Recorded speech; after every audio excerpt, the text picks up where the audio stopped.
MP board कक्षा 10वीं के विद्यार्थियों को प्रश्न बैंक और परीक्षा अध्ययन दोनों को मिलाकर मैं बहुत ही महत्वपूर्ण प्रश्न उन लोगों को बताने वाला हूँ। तो जो प्रश्न मैं बताऊंगा वो प्रश्न आपके वार्षिक पेपर में आएगा और साथ ही साथ इसके अलावा अर्धवार्षिक पेपर भी होता है ना, उसमें भी आपको ये प्रश्न देखने को मिलेगा। देखो, हर साल आप लोगों का पेपर लीक हो जाता है, वार्षिक का कभी नहीं होता है, याद रखना, वार्षिक का नहीं होता है, त्रैमासिक अर्धवार्षिक का हो जाता है, ठीक है, और कई बार तो अर्धवार्षिक का भी नहीं होता है। तो जैसे पेपर नहीं लीक हुआ तो आप लोग क्या करोगे? पढ़ाई तो करोगे। तो पढ़ाई करोगे तो मैं एक वीडियो में पूरा एक अध्याय कंप्लीट करूंगा और इतना बेहतरीन तरीका बताऊंगा, इतना बेहतरीन तरीका बताऊंगा कि कम समय में ना उन प्रश्नों को सिर्फ देखने से समझ में आ जाएगा और परीक्षा में आप बना पाओगे। तो चलो मैं आपको बताता हूँ। पहले मैं प्रश्न बैंक को दिखाता हूँ और प्रश्न बैंक में सबसे पहले मैं आपको दिखाने वाला हूँ, यहाँ पे देखो, ये है ब्लूप्रिंट है। तो वास्तविक संख्या भी मैं बताने वाला हूँ। वास्तविक संख्या से 6 नंबर के प्रश्न आएंगे ना, तो 6 नंबर के प्रश्न, एक एक अंक के 2 प्रश्न आएगा और 2 अंक के 2 प्रश्न आएगा। बड़ा प्रश्न नहीं आएगा, नहीं 3 अंक आएगा, नहीं 4 अंक आएगा। तो चलो अब मैं आपको इसमें जो प्रश्न दिए हैं उनका मैं आपको उत्तर दिखा देता हूँ, ठीक है, मतलब उत्तर बता देता हूँ। तो देखो, ये क्या 96 और 404 का एचसीएफ होगा, कितना होगा? तो इसका उत्तर आपको लेना है, ब लेना है, 4 लेना है, ठीक है। मैं अभी इसको समझाऊंगा निकालने का तरीका। अभी ये सिर्फ वस्तुनिष्ठ है ना, रियल प्रश्न में अभी तक तो हम लोग गए नहीं है। जैसे मैं पहुंचूंगा वहां पे तो मैं आपको इतना शॉर्टकट तरीका बताऊंगा कि ये जो 4 कैसे आया आपको पता चल जाएगा। यहाँ पे 12 और 15 का एचसीएफ होगा, तो 12 और 15 का जो एचसीएफ है ये होगा 3। एचसीएफ मतलब महत्तम समापवर्तक, एलसीएम मतलब लघुत्तम। इसके बाद तीसरा है, दो संख्याओं का गुणनफल 32 तथा उनका एलसीएम बराबर 8 है, तो उनका एचसीएफ होगा। मतलब एचसीएफ बताना है। 1 मिनट ना, मैं इसे थोड़ा बड़ा कर लेता हूँ जिससे और अच्छे से आपको दिखाई दे, ठीक है। इतने में आपको दिखाई दे रहा है, ठीक है। तो उत्तर क्या लेना है आपको? 4 लेना है, ठीक है, 4 आ जाएगा, क्योंकि 4 से मैं इसे भाग दूंगा तो 8 आएगा और 8 से इसे भाग दूंगा 32 को तो 4 आएगा, तो 4 यहाँ पे आ गया, ठीक है। कैसे होगा मैं आगे बताऊंगा, अभी यहाँ पे जो मैं बताते जा रहा हूँ उसको आप सिर्फ देखते रहो।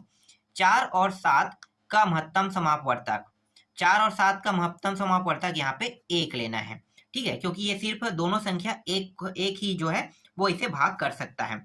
5वां है, संख्या 5, 15, 20 के लिए एलसीएम और एचसीएफ का अनुपात होगा।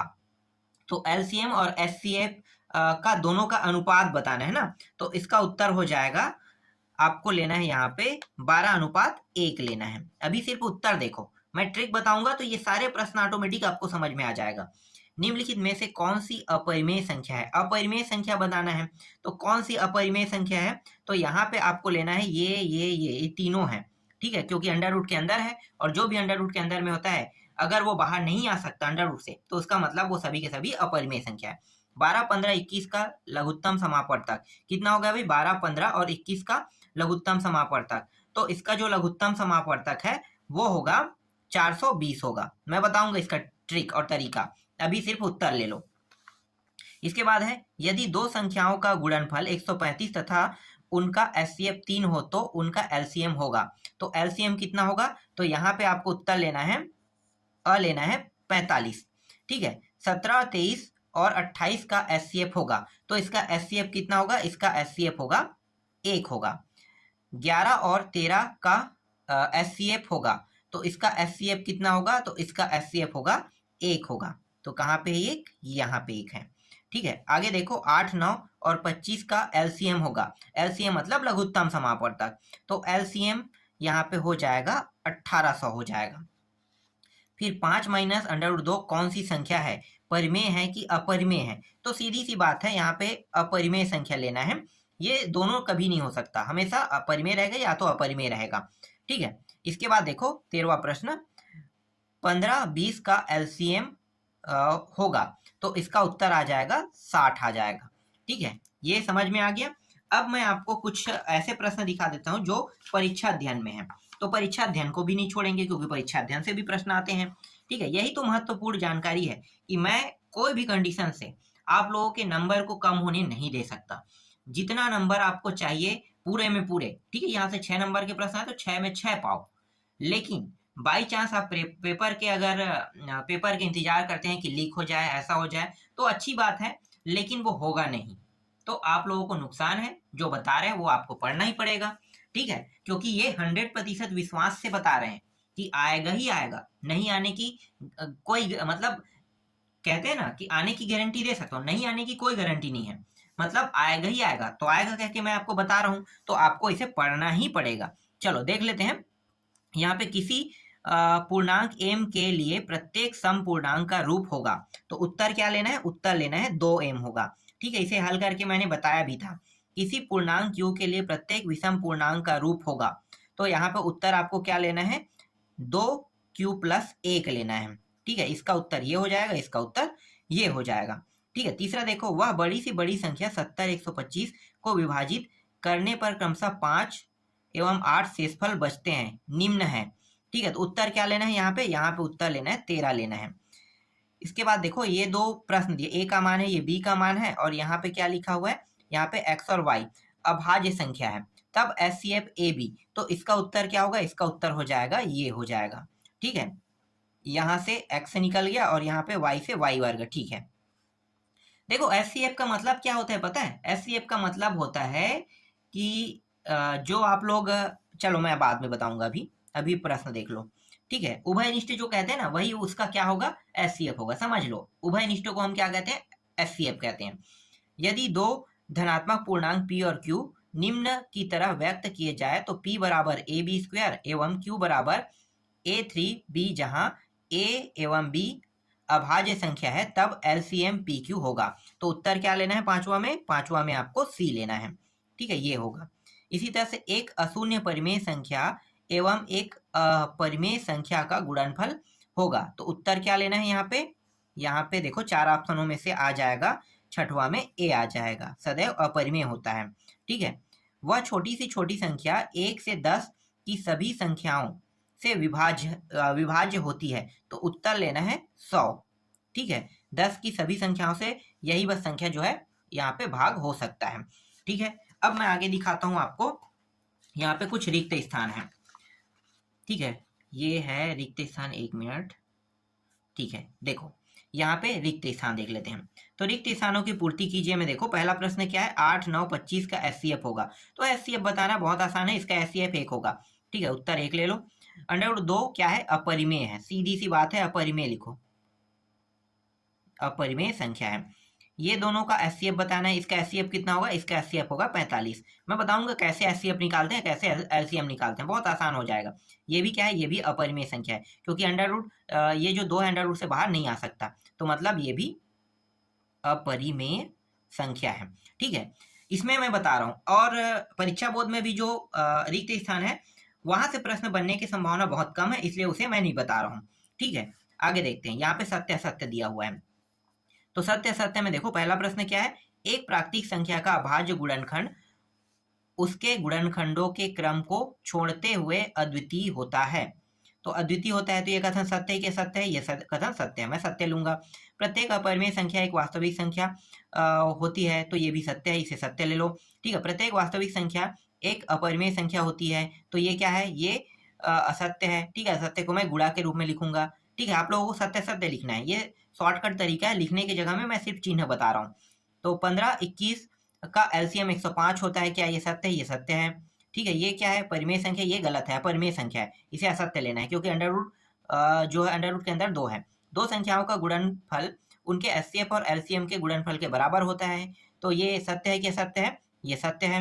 यहाँ पे 26 91 का HCF 13 होता है, ये भी सत्य है, ठीक है। इस तरह से यहाँ तक के हो गया, ठीक है। सही जोड़ी मिलाओ देख लेते हैं, देखो सही जोड़ी मिलाओ, एक सेकेंड मैं देखता हूँ, यहाँ पे सत्य सत्य इसमें भी दिया है क्या कुछ प्रश्न, हाँ इसमें भी दिया है। देखो यहाँ पे पहले सत्य सत्य देख लेते, ज्यादा नहीं है, बहुत कम है।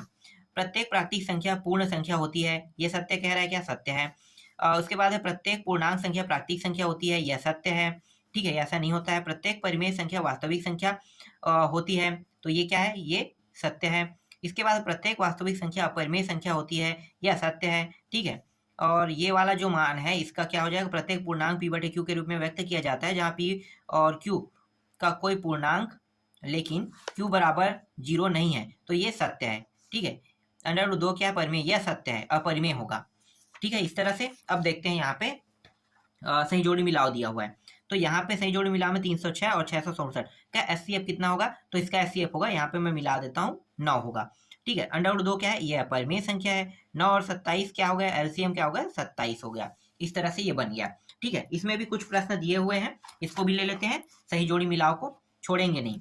यहाँ पे देखो 2n प्लस 1, जहाँ n कोई धनात्मक पूर्णांक है, तो यहाँ पे उत्तर क्या लेना है, यहाँ पे विषम संख्या लेना है। ठीक है, ये विषम संख्या है।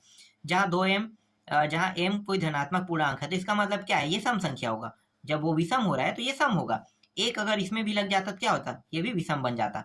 धन पूर्णांक, धन पूर्णांक को आपको लेना है प्राकृतिक संख्या में लेना है, हमेशा वो क्या होता है, प्राकृतिक। परिमेय और परिमेय संख्या क्या हो सकता है, वास्तविक हो सकता है, तो यहाँ पे वास्तविक। माइनस p, अंडर रूट के अंदर p धन पूर्णांक है, तो यहाँ पे बचा क्या, अधिकल्पित संख्या।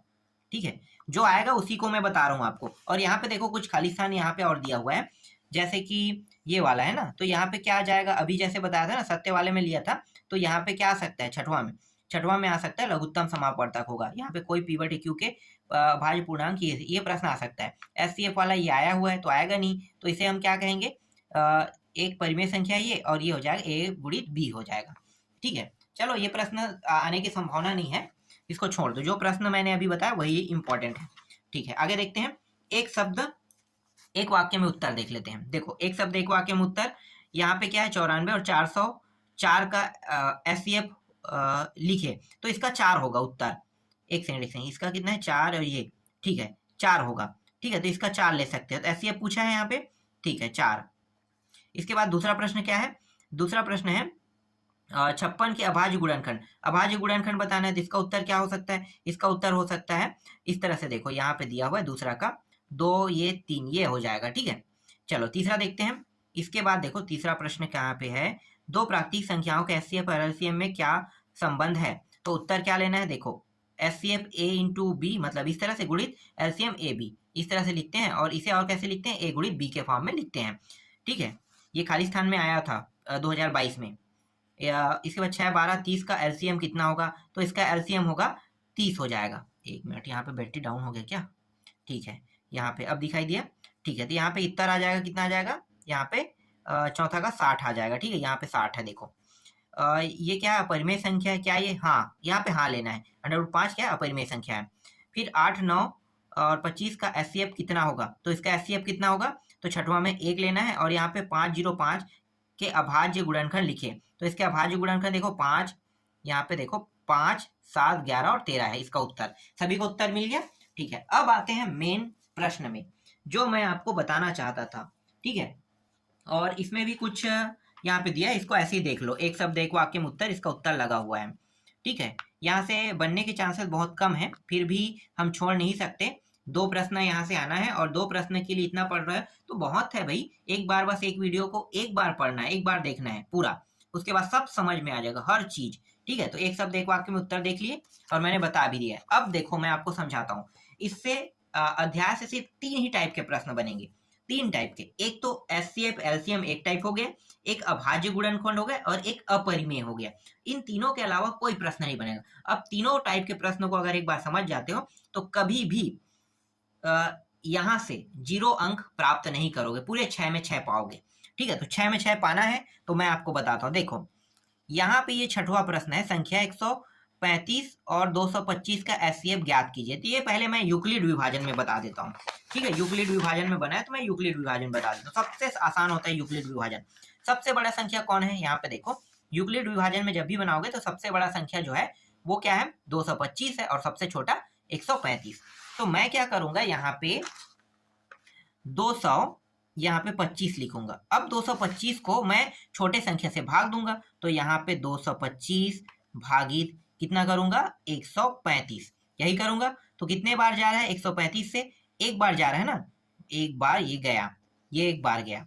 ठीक है, तो ये 0, यहाँ से कितना बचेगा, यहाँ पे बचेगा ये 12 और 3 में गया तो 9। ठीक है, 9 और ये 0 हो जाएगा, 90 बचेगा। ठीक है, 90 बचा। तो मैं क्या करूंगा, इसको मैं लिखूंगा ये और ये, 135 से कितने बार गया, एक बार, तो 135 गुणित 1 हो गया, और शेषफल कितना है, 90। और ये कौन से सूत्र का पालन करते हैं पता है, इसे हम कहते हैं, इसे हम भाज्य कहते हैं। इसे हम क्या कहेंगे, ये भाजक है, और गुणित ये क्या कहलाएगा, एक जो प्राप्त हुआ है ये भागफल कहलाएगा, और ये प्लस 90 क्या कहलाएगा, ये शेषफल कहलाएगा। इस सूत्र का पालन करता है। देखो तो ये हो गया, तो ये शेष कितना बचा, 90 बचा। अब मैं क्या करूंगा, अब मैं ये जो 135 है, देखो ये 90 जो है, 90 अब भाग करेगा इसे 135 को, तो यहाँ पे लिखो 135 बराबर, यहाँ पे 135 बराबर आएगा कितना, तो 135 को 90 से भाग देके देखते हैं। ठीक है, तो ये 135 भाग कर देते हैं, 9 दूनी 18, 9 तिया 27, 9 दूनी 18 ज़्यादा हो जाएगा, एक बार ये भी जाएगा। ठीक है, 90 का 90 इस तरह से, तो ये 5 बचा, 13 में 5 तो कितना आ जाएगा, 4 ना, 45, इस तरह से शेष बचा। तो देखो 90 कितने बार गया, एक बार, तो 90 प्लस 90 गुणित 1 और प्लस शेषफल कितना आया, 45। ठीक है, अब क्या करेंगे, ये जो 90 है, ठीक है, इस 90 को अब भाग देंगे किससे, इस 45 से, इससे भाग देंगे किससे, 45 से, तो लिखो 90, और 90 को भाग किससे दे रहे हैं, 45 से, तो यहाँ पे मैं 90 लिख लेता हूँ। तो 45 दूनी कितना होता है, 90, तो 2 बार गया, और शेषफल कितना है, 0। ये जो शेषफल 0 आया है, इसका मतलब क्या होगा मैं बताऊंगा। ठीक है, ये 45 कितने बार गया, 2 बार, ये 2, और शेषफल 0। और आगे हल हो सकता है कि अब मैं इसे 0 से तो भाग नहीं दे सकता, क्योंकि 0 हमारा अंतिम रूप है। ठीक है, तो इसका एचसीएफ कितना आएगा, अंतिम बार भाग किसने दिया, 45 ने, किसने दिया, 45 ने भाग दिया, तो यहाँ पे लिखो 135 व 225 का एचसीएफ कितना होगा, 45 होगा। ये यूक्लिड विभाजन में 2 नंबर के प्रश्न यहीं से बनेगा। तो समझ में आ गया कैसे बनाते हैं, और इसका और शॉर्टकट और तरीका है। ये तो यूक्लिड विभाजन है, अगर आप यूक्लिड विभाजन में बनाओगे तो इस तरह से बनाओगे। ठीक है, आगे और प्रश्न है यूक्लिड विभाजन को, और मैं समझा दूंगा। यहाँ पे दिखाता हूँ, एक और प्रश्न ले लेता हूँ। ठीक है, इसमें एक और प्रश्न दिया है यूक्लिड विभाजन से, बहुत सारे प्रश्न है लेकिन सबको नहीं बता सकते। देखो ये प्रश्न मैं बना के दिखाता हूँ। ठीक है, 14वां प्रश्न है यूक्लिड विभाजन से, और ये 15वां प्रश्न भी यूक्लिड विभाजन से है। ठीक है, तो बनाएंगे कैसे, ये प्रश्न खुद बनाना ट्राई करना, बहुत बड़ा है तो मैं इतना समय नहीं दे सकता बड़े प्रश्नों में, लेकिन तरीका मैं अभी बता रहा हूँ, वही तरीका यूज करना है। तो इसको बनाते हैं यूक्लिड विभाजन से। ठीक है, बाकी उसके बाद सिंपल एचसीएफ और सिंपल एलसीएम से बनाएंगे सभी प्रश्नों को। तो ये महत्वपूर्ण प्रश्न है, बनाने के तरीके से आपको समझ में आ जाएगा। चलो मैं दिखाता हूँ क्या है, 867 और 225, बड़ा कौन है, 867। ठीक है, तो मैं बड़े को भाग दूंगा किससे, छोटे से, तो लिखो 867, तो यहाँ पे लिखेंगे 800 ये 67 है, 867 को भाग दे रहे हैं 225 से। ठीक है, यूक्लिड विभाजन में कितने बार जाएगा ये, तो कितने बार जा रहा है, तो देखो ये 4 बार। ठीक है, 4 और 3, 3 बार जा रहा है। ठीक है, तो यहाँ पे 3 बार ले लेते हैं, जैसे कि 1 सेकेंड, 3 बार कर दो, तो ये हो जाएगा 5 तिया 15 का 5 हासिल रहा है, 2 4 6 7 और 6। ठीक है, इतने बार गया, शेष कितना बचा देखो, तो शेष बच रहा है यहाँ पे 2 बच रहा है, ये 7 7 14, ठीक है 15 16, 9 बचेगा यहाँ पे। ठीक है, और यहाँ पे 7 में 6 घटाओगे तो 1 बचेगा, 192 बचा ना। तो इन दोनों को गुणा में और इसको किस में लिखेंगे, प्लस में लिखेंगे। तो लिखो यहाँ पे, एक सेकेंड कहाँ पे है, मैं ज़्यादा लिख दिया हूँ क्या, देखो तो यहाँ पे ये कितना है 67, यहाँ पे थोड़ा सा गलती हुआ है क्या, कहाँ पे गलती हुआ है, चलो मैं देखता हूँ। 3 बार मैंने गुणा किया तो यहाँ पे कुछ मान, सॉरी यार 255 है, यह भी मैं गलत कर रहा था ना, 255 3 बार गुणा करो, 5 या 15, और ये 5 या 15, 1 16 का 6, हासिल आई 1, 2 2 4 और 1 6 1 7, ये 7 हो जाएगा। अब आ जाएगा 2, ये 0 और 1, अब सही है। ठीक है, अब देखो ये हो जाएगा 255। ठीक है, 255 गुणित कितने बार गया, 3 बार, और प्लस कितना आ गया 102। ठीक है, जैसे मैंने अभी गलती किया वैसे आपको नहीं करना है, देख के मान रखना है। मैंने 225 समझ लिया और ये 255 है। ठीक है, तो देखो ये इस तरह से, शेष कितना है इतना। अब क्या करेंगे, 102 से भाग करेंगे इसको, 225 को, 225 को भाग कर दो, तो यहाँ पे लिखो 225 नहीं 255, 255 को भाग करते हैं 102 से, तो 200 ये रहा 55, कितने बार जाएगा? 2 बार जाएगा ना, 2 बार, तो ये हो जाएगा 204 हो जाएगा। 204 एक बच गया और यहाँ पे 5, ये 0। ठीक है, तो देखो यहाँ पे आ गया 102 गुणित 102 गुणित 2 और प्लस शेष कितना आया? 51, ये रहा 51। ठीक है, अब क्या करेंगे, इस 51 से 102 को भाग देंगे। ठीक है, तो 102 को भाग देते हैं, तो ये रहा 102। तो 51 दूनी क्या होता है? 102 होता है, तो शेषफल कितना आएगा? 0। तो देखो 102 को हमने भाग दिया किससे? 51 से, तो 51 गुणित कितने बार गया? 51 गुणित 2 बार, और प्लस कितना बचा? शेष 0। तो ये जो 51 से भाग हमने दिया है ना, ये 51 जो दिखाई दे रहा है, वही क्या होगा? इसका SCF होगा, SCF 51। ये क्या है? इसका उत्तर है। इसे हम क्या, कौन सी विधि कहेंगे? इसे हम यूक्लिड विभाजन विधि कहते हैं। समझ में आ गया? यूक्लिड विभाजन विधि बहुत आसान था। ठीक है, देख लो यहाँ पे उत्तर आया, देखो बहुत लंबा चौड़ा इन्होंने बताया है, बहुत लंबा चौड़ा, और उत्तर क्या लाया है? SCF 51। मैंने एकदम इजी तरीके से बता दिया ना, तो आपको मेरे तरीके का उपयोग करना है। अब ये प्रश्न आप लोग खुद बना के देखना।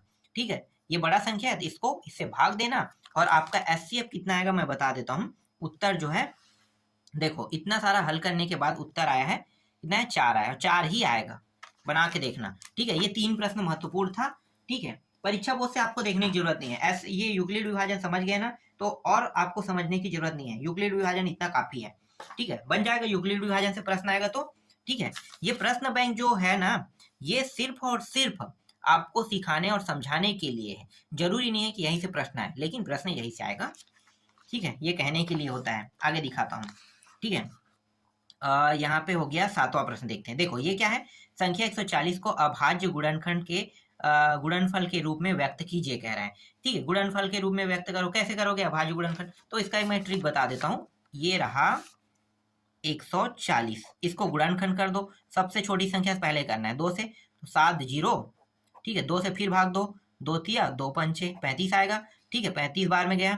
फिर ये अब 2 से नहीं जाएगा, अब जाएगा ये 5 से, तो 5 सत्ते और फिर 7 एकम, तो 2 2 5 7। तो क्या लेना है? देखो 2 2 5 7 आया है यहाँ पे, बिल्कुल यही है।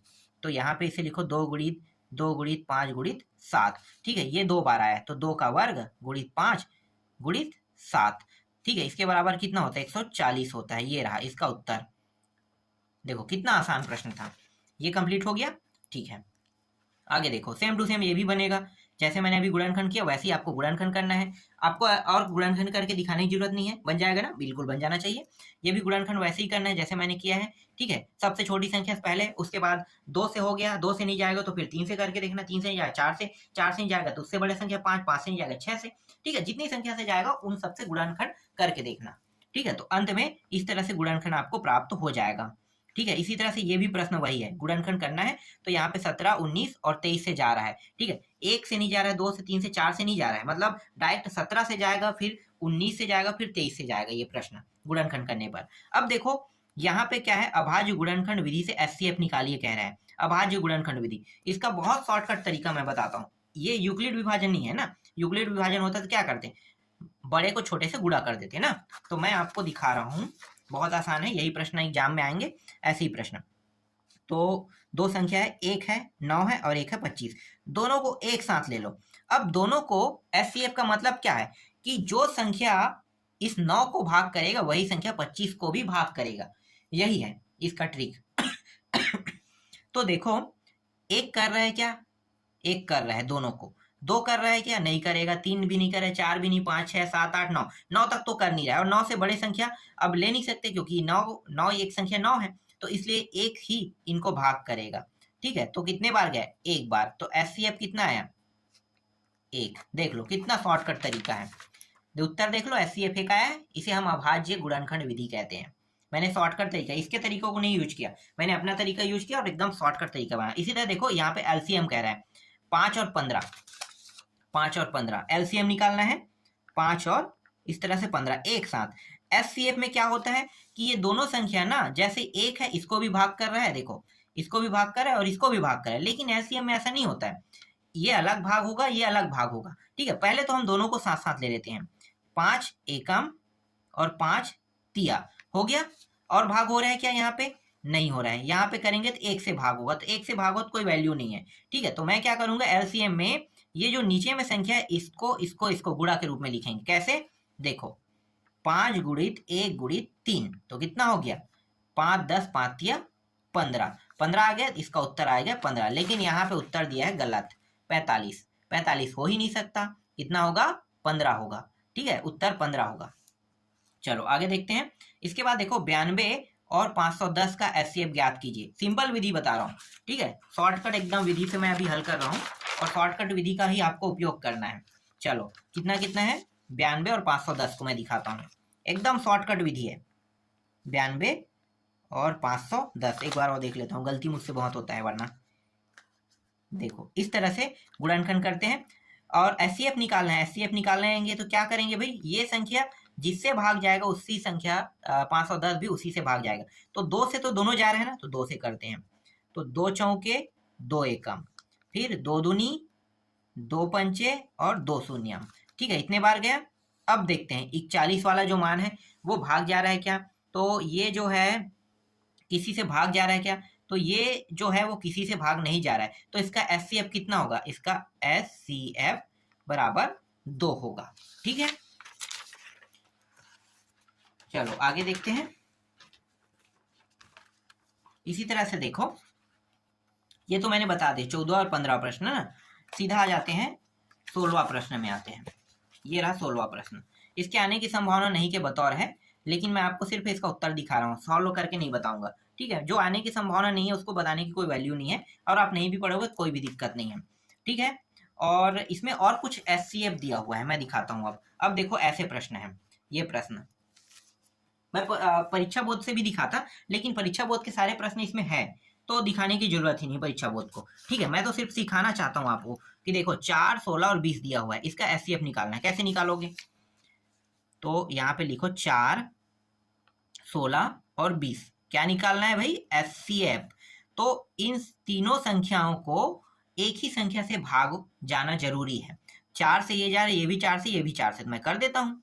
4 से जा रहा है तो 4 एकम 4 चौके 4 पंचे, और जा रहा है क्या, नीचे वाला संख्या एक ही संख्या से भाग नहीं जा रहा है, जा रहा है तो 1 से जा रहा है, लेकिन फिर से शेष कितना प्राप्त हो रहा है, वही प्राप्त हो रहा है। तो इसका मतलब सिर्फ 4 बस होगा। ठीक है, 4 गुणित 1 करेंगे 4 प्राप्त होगा, तो 4 बस ले लो। तो इसका एचसीएफ कितना आ गया, 4 आ गया। देख लो बन गया, कितना आसान था। अब यहाँ पे देखो उत्तर क्या है, 4 आया इसमें। ठीक है, यहाँ पे देखो 306 और 500 क्या दिया है, 57 दिया है, और बराबर 9 दिया है। तो एलसीएम है 306 और 657 यहाँ पे दिया हुआ है। तो क्या निकालने के लिए, ज्ञात कीजिए कह रहा है। ठीक है, ज्ञात कर लेते हैं, एलसीएम ज्ञात करना है। तो एलसीएम ज्ञात करने का सूत्र क्या है, देखो यहाँ पे मैं बता देता हूँ। एचसीएफ का मान दिया है कह के लिखना है, ये पूरा दिया है कह के। ठीक है, अब एलसीएम का सूत्र निकालते हैं। तो एलसीएम गुणित एचसीएफ दोनों गुणा होते हैं, एलसीएम गुणित एचसीएफ दोनों गुणा के फॉर्म में होते हैं। ठीक है, गुणा के फॉर्म में, और ये क्या है, दोनों संख्याओं का गुणनखंड है ना। तो एलसीएम और एचसीएफ इस तरह से रहेगा।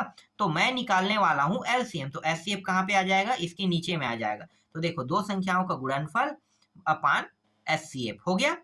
ठीक है, इसका मान कितना है, 9 है। तो ऊपर एक सेकंड, दो संख्याओं का गुणनफल क्या है, ये 306 और 557 है। तो इन दोनों को ले लेंगे, और एचसीएफ कितना है, देखो 9 है, तो यहाँ पे 9 रख देंगे। इस तरह से हल करेंगे तो 22,338 आ जाएगा। ठीक है, ये शॉर्टकट तरीका है। इसी तरह से देखो एचसीएफ और एलसीएम दोनों निकालना है, मैं दोनों निकाल के बता देता हूँ। 13 और 39 ना, देख लो इतना आसान ट्रिक है कि ये 13 और 39, पहले क्या निकालूंगा, पहले मैं एचसीएफ निकाल लेता हूँ। तो 13 से ये दोनों भाग जा रहा है, 13 से 13 एकम 13 तिया, तो 13 क्या आ गया, इसका एचसीएफ बराबर 13 आ गया। ठीक है, एचसीएफ 13 आ गया। अब एलसीएम निकालूं, तो एलसीएम क्या है, यहीं पे निकल चुका है, कुछ करने की जरूरत नहीं है। 13 1 और 3 गुणा कर दो, 13 गुणित 1 गुणित 3, तो ये तीनों को गुणा करेंगे क्या निकल जाएगा, एलसीएम निकल जाएगा। एलसीएम मान 13 26 33 39, ये आ गया 39। ठीक है, देखो 39 है कि नहीं, देखो एचसीएफ 13 और ये 39 है। ये शॉर्टकट तरीका है। इसी तरह से ये भी प्रश्न आपसे बन जाएगा, 6 और 20 का क्या निकालना है, एचसीएफ एलसीएम। तो 6 और 20 का कितना आएगा, एचसीएफ निकालोगे तो 2 जाएगा। ठीक है, यहाँ पे 2 आ जाएगा, एचसीएफ 2 आएगा, और एलसीएम कितना आएगा, 2 से भी जा रहा है। एक सेकेंड, एलसीएम को देख लेते हैं थोड़ा सा यहाँ पे। 6 20, एचसीएफ तो पता है 2 से जा रहा है 3 और यहाँ पे 10, तो ये एचसीएफ निकल गया। ठीक है, आगे अब हल करेंगे तो ये दोनों किसी से हो रहा नहीं हो रहा है, तो इन तीनों को गुणा कर लेते हैं। 2 गुणित 3 गुणित 10, 10 या 30, 30 दूनी 60, तो 60 आ रहा है। ठीक है, देख लेते हैं 60 आया कि नहीं। देखो 60 आया है। बहुत आसान ट्रिक है ना, इस ट्रिक का उपयोग आपको करना है प्रश्नों में। इसी 6 72 120 को इसी तरह से बनाना है। तो एचसीएफ कितना आ जाएगा, 6 आ जाएगा, और एलसीएम कितना आएगा मैं दिखा देता हूँ। ठीक है, सेम ट्रिक, कुछ नहीं करना है, जैसे मैं बताया वही ट्रिक यूज करना है, और 360 आ जाएगा। इसके बाद देखो फिर अभाज्य गुणनखंड है ना, 12 15 और 21 के एचसीएफ और एलसीएम। एक सेकेंड, 12 15 की एचसीएफ एलसीएम। बस इतना याद रखना कि एचसीएफ मतलब तीनों संख्या एक ही संख्या से भाग जाना चाहिए। ठीक है, तो एचसीएफ होगा। और एलसीएम कब होगा, एलसीएम होगा शेष को भी गुणा करेंगे। पहले वो जितने संख्या से भाग जा सकता है तीनों को भाग कर देंगे। उसके बाद एक और चीज है, मैं आपको कुछ दिखाना चाहता हूँ। मैं यहाँ पे एक मिनट, कहाँ पे है, क्या क्या संख्या है, 12 15 और 21 दिया है ना। देखते हैं वो आ रहा है कि नहीं आ रहा है। आ रहा होगा तो मैं आपको वो समझा पाऊंगा। 15 और ये 21 इस तरह से है। ये सभी 3 से जा रहा है, 3 चौक 3 पंचे 3 सत्ते। ठीक है, तो यहाँ पे नहीं आ रहा है, तो ये 3 क्या होगा एचसीएफ, और इन तीनों को इसके साथ गुणा कर दो इस तरह से। ठीक है, एक चीज मैं जो बताना चाहता था ये था कि मान लो यहाँ पे 24 दे दिया है, तो कितने बार गया, 8 आ गया ना यहाँ पे। मान लो बोल रहा हूँ ना, 8 आ गया, 24 मैंने ले लिया यहाँ पे। अब देखो यहाँ पे 2 संख्या भाग जा रहा है, तो 4 के पहाड़े से 2 संख्या भाग जा रहा है, तो मैं इसे 2 संख्या को भाग कर दूंगा, 4 एकम और 4 दूनी, लेकिन 5 जैसा है वैसा उतार दूंगा। कुछ कंडीशन ऐसे भी है कि एलसीएम के नियम में, एचसीएफ के नियम में कभी नहीं होता, एलसीएम के नियम में ये होता है कि अगर 2 संख्या भी भाग जा रहा है ना, तीसरा 3 संख्या दिया है इस तरह से, तो ये तीनों नहीं जाएगा, तब इन तीनों को आपको गुणा करना है। ठीक है, जैसे कि ये 5 4 5 और 7 था, तो तीनों अलग अलग है, कोई भी संख्या से भाग नहीं जा रहा। लेकिन इसका एक ट्रिक क्या है, ट्रिक ये है, मतलब इसका कंडीशन क्या है कि अगर 2 संख्या जैसे कि 4 और 8 भाग जा रहा है, किससे, चाहे 2 से जाए 4 से जाए, ठीक है 4 से जा रहा है, तो इन दोनों को भाग कर देना है आपको। ठीक है, भाग कर देना है। तो भाग करोगे तो यहाँ पे देखो ये एक बार गया 2 बार, लेकिन 5 जैसा वैसा आपको उतार देना है। ठीक है, ये एलसीएम का कंडीशन है।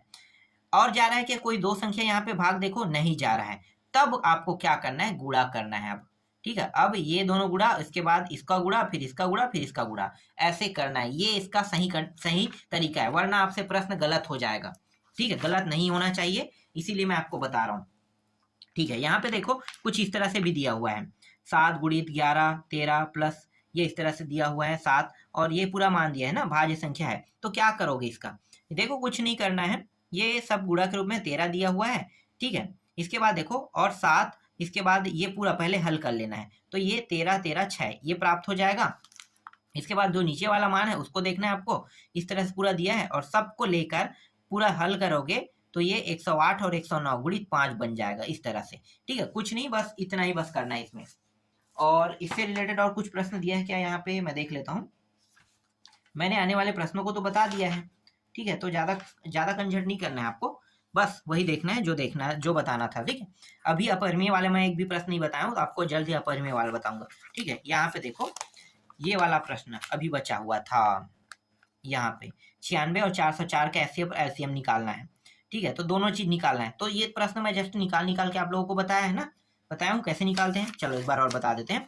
देखो 96 और 404 को मैं बता देता हूँ। इसे यूक्लिड विभाजन से भी बना सकते हो, 96 और ये 404। मुझे पता है कि ये 4 से जा रहा है।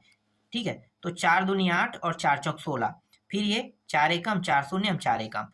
ठीक है, इतना हो गया। तो ये 4 क्या आ गया, इसका एचसीएफ आ गया। ठीक है, एचसीएफ। और एलसीएम का क्या होता है, एलसीएम कैसे निकालोगे, एलसीएम बराबर 2, यहाँ पे देखो सूत्र क्या है, यहाँ पे एक मिनट, यहाँ पे सूत्र बताया है, यहाँ पे बताया है 2 संख्याओं का गुणनफल। देखो ये सूत्र अब उपयोग करेंगे, 2 संख्याओं का गुणनफल, इन दोनों को गुणा करें, 2 संख्याओं का गुणनफल। मैं पूरा बता देता हूँ ट्रिक से, जिससे क्या होगा, कम समय में आप लोग प्रैक्टिस कर सकते हो। यही सब प्रश्न एग्जाम में आएगा ना। तो एलसीएम गुणित एचसीएफ, और यहाँ पे लिखोगे इन्हीं दोनों का गुणनफल कहते हैं, तो इसे को क्या कहते हैं, 2 संख्याओं का गुणनफल, इस तरह से लिखोगे। ठीक है, और निकालना क्या है मुझे, देखो मैंने निकाल दिया पहले ही HCF, ये HCF है, 4 आ गया है, तो 4 तो आ गया, HCF निकल चुका है। तो मैं यहाँ पे लिखूंगा LCM बराबर सॉरी गुणित HCF का मान कितना है 4, ये 4 हो गया। अब दो संख्याओं का गुणनफल कह रहा है, ठीक है, दो संख्याओं का गुणनफल, तो किन दो संख्याओं का गुणनफल, तो ये 96 और 404, तो लिखो 96 गुणित 404 इस तरह से। और ये 4 जो है ये अब कहाँ पे आ जाएगा, यहाँ पे हम नहीं रख सकते क्योंकि गुणा के रूप में है, तो ये तिर्यक गुणा के रूप में नीचे आ जाएगा, तो इसे अब यहाँ से हटा दो इस तरह से। तो ये LCM बराबर कितना हो जाएगा, काट के देखते हैं। ये 4 के पाड़े से दोनों जा रहे हैं ना, 4 के पाड़े से देख लेते हैं, ये जा रहा है 24 बार और ये जा रहा है 101 बार, ठीक है, 400 देख लो। अब इन दोनों को क्या करेंगे, गुणा कर देंगे, ठीक है, गुणा कर दो, तो 24 और 101, 1 मिनट कितना आ जाएगा, 4 एकम 4, यहाँ पे तो कुछ ज्यादा बताया क्या, 96 बता रहा है, मैं तो देख लेता हूँ गुणा करके, मैंने काटा है, वो तो गलत नहीं काटा है क्या, ओ स्वीट गलत काटा है, गलत क्या पे किया पता है, नहीं पता है, दोनों को कैसे काटे भाई, एक को ही काटेंगे ना, भाग का नियम क्या है, एक को काटना, तो ये पूरा 96 का 96 रहेगा, 96 और 101 गुणा कर दो, तब आएगा LCM का मान कितना आ जाएगा, 96 आएगा, ठीक है। जल्दी जल्दी के कारण ये गलत हो रहा है, ठीक है, वीडियो बहुत लंबा बन रहा है और ऐसे वीडियो को आप लोग देखते नहीं हो, इसीलिए मैं थोड़ा फास्ट बता रहा हूँ, फिर भी मैं समझाने की कोशिश कर रहा हूँ आप लोगों को। चलो देखो यहाँ पे 26 और 91 HCF और LCM निकालना है, तो यहाँ पे लिखो 26 और ये 91, 26 और 91 ये 2 से नहीं जाएगा, ठीक है, ये सिर्फ ये जा रहा है 1 से जाएगा ना, तो 26 91, 1 सेकंड देख लेते हैं, 13 के पहाड़ा से जा रहा है, 13 दूनी 26 और 13 सत्ते 91, ये रहा, तो 13 आ गया, HCF आ गया।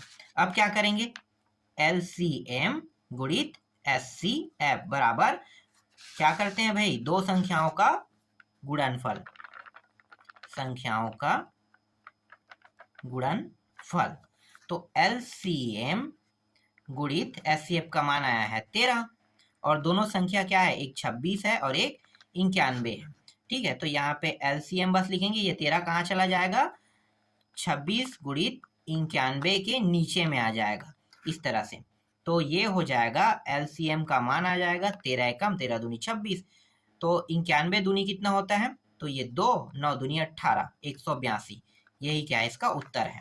समझ में आ गया, एक दो प्रश्न से ही समझ में आएगा, एक प्रश्न में नहीं आएगा, देख लो कहाँ पे है LCM, कैसे यहाँ पे गलती हो सकता है, गलती तो है ही नहीं, इतना लंबा चौड़ा मान होगा नहीं LCM में, ठीक है, 2366 बता रहा है यहाँ पे, 2366 कैसे हो सकता है, ठीक है, 2366 यहाँ पे बता रहा है, यहाँ पे कुछ गलती, ठीक है, मैं जो निकाला हूँ वही उत्तर है इसका, बाकी गलत है, ठीक है, यहाँ पे गलती उन्होंने कहाँ पे किया देख लेते हैं, परीक्षा बोर्ड में होगा तो मैं प्रश्न देख लेता हूँ इसको, कौन सा प्रश्न है, 96 404 67 और 26 वाला है ना, हाँ देखो उन्होंने गलती किया था LCM में, देखो यहाँ पे सही है, LCM देख सकते हो, LCM कितना आया है 182 आया है 182। अब अंतिम में इन्होंने क्या किया है, अंतिम में 26 गुणित 91 कर दिया है, ठीक है, तब ये आएगा 2366, तो अंतिम में आपको ऐसी तरह से कर देना है, ठीक है, इन दोनों को HCF और LCM को गुणा कर दिया गया है, जब पूरा उत्तर निकल जाए, सॉरी यहाँ पे तो दिया है यार, ठीक है, मैं कुछ चीज भूल रहा था, चलो कोई बात नहीं, दो संख्याओं का गुणनफल अभी आप कर देते हैं, ठीक है, अंत में हम क्या करेंगे, दो संख्याओं का गुणनफल कर देंगे, तो यहाँ पे लिखो दो संख्याओं का गुणनफल मतलब चलो क्या क्या है 26 गुणित 91, इन दोनों का अंत में गुणनफल करेंगे तो आ जाएगा, डायरेक्ट मैं उत्तर लिख लेता हूँ 2366, ठीक है, ये इसका उत्तर रहेगा। समझ में आ गया होगा ना, अब इतने सारे में तो समझ में आ गया है, ठीक है, तो तरीका समझ में आ गया। अब देखना 2-3 प्रश्नों को प्रैक्टिस करके, देखो इसको प्रैक्टिस करना है, इसका HCF कितना आएगा 2 आएगा, LCM कितना आएगा, LCM देख लो यहाँ पे इतना लंबा चौड़ा आ रहा है LCM, ठीक है, इसके बाद क्या करोगे, ये और ये दोनों को गुणा कर दोगे, तो देखो इन दोनों को गुणा किए तो क्या आ गया, ये आ गया, या इसको गुणा नहीं करोगे तो आप ये दोनों बस को गुणा करके ये लिख सकते हो, ठीक है, 2-3 तरीके हैं, दोनों मान बराबर होने चाहिए, ठीक है, इस तरह से। और इसमें एक और प्रश्न दिया हुआ है, ये 31वां अंतिम है। ठीक है, ये प्रश्न भी देख लेना, सेम टू सेम वैसे ही हल होगा जैसे मैंने बताया।